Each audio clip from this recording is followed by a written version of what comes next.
This is the book summary of Dirty Laundry. This book follows the life of a couple, Richard and Roxanne. They complement each other like yin and yang. They fill in the gaps of each other's weaknesses. It was very touching for me to read how supportive Rich was of Roxanne. This book talks about how you can support a person with ADHD in your life. It talks about the 10 symptoms of ADHD. Symptom 1 is losing important stuff.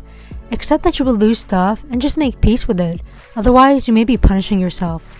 If you feel overwhelmed, take a few deep breaths and reduce your stress. Some family or friends may feel like you're losing things on purpose or because you just don't care, but you know this isn't true. This is because you have a different brain. Symptom 2 is time blindness. The author, Roxanne, was late 99% of the time. She was late for everything and once missed her flight twice in one day. She felt ashamed about lying and making excuses about why she was late, but this has improved over time recently. The author advises you to tell the truth about why you're late. Create new habits by planning your journey, create time buffers, and overestimate your journey.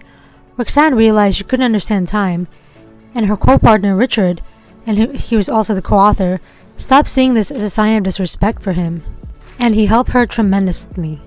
The third symptom is hyperfocus.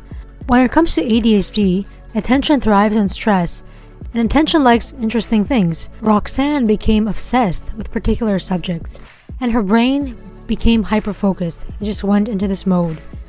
She was gifted, and even though her bedroom was a mess, she couldn't even keep track of her homework as an 11-year-old. You're not crazy or obsessive when you research something for hours. You're living in hyper-focus mode, and you probably enjoy that mode if you think about it. However, people with ADHD are not aware of burnout.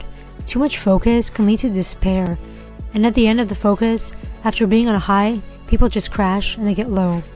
Remind the person in your life with ADHD to take time out, bathe, or drink tea if they get overwhelmed during the research phase. Symptom 4 is bad personal hygiene. Roxanne would use Febreze instead of taking showers at times. She would shower about once every 10 days for a massive chunk of her life. Her partner checks her for body odor before she leaves the house. Still, after much therapy and her diagnosis, she remembers to do at least 2 out of the 3 personal care things per day. She knows that she doesn't need to be clean to be loved. According to research, shame often disappears when a person has a language and a diagnosis to describe their struggles. Richard, Roxanne's partner, still loves her despite her battle with hygiene. Many people with ADHD have failed with personal hygiene their entire lives. Don't judge the person for their habits or put them into a routine that will drain them. Symptom 5 is a hard time cleaning the house. Do you struggle with this one? Some feel lazy and disgusted when living alone for the first time because they forget to clean, or some get drunk daily out of shame. Roxanne self-medicated her ADHD with alcohol. She realized that she didn't have the life skills to live alone. Things got even worse for her after she graduated college.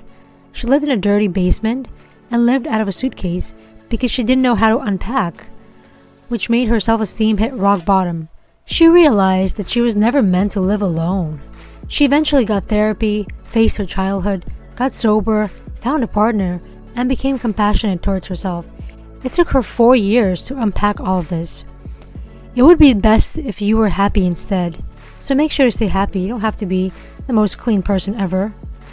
The therapist told her to do 1 house chore per day so she could start small and build up her self-esteem.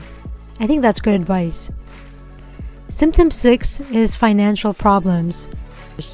Roxanne was evicted for forgetting to pay her rent or for not having the money.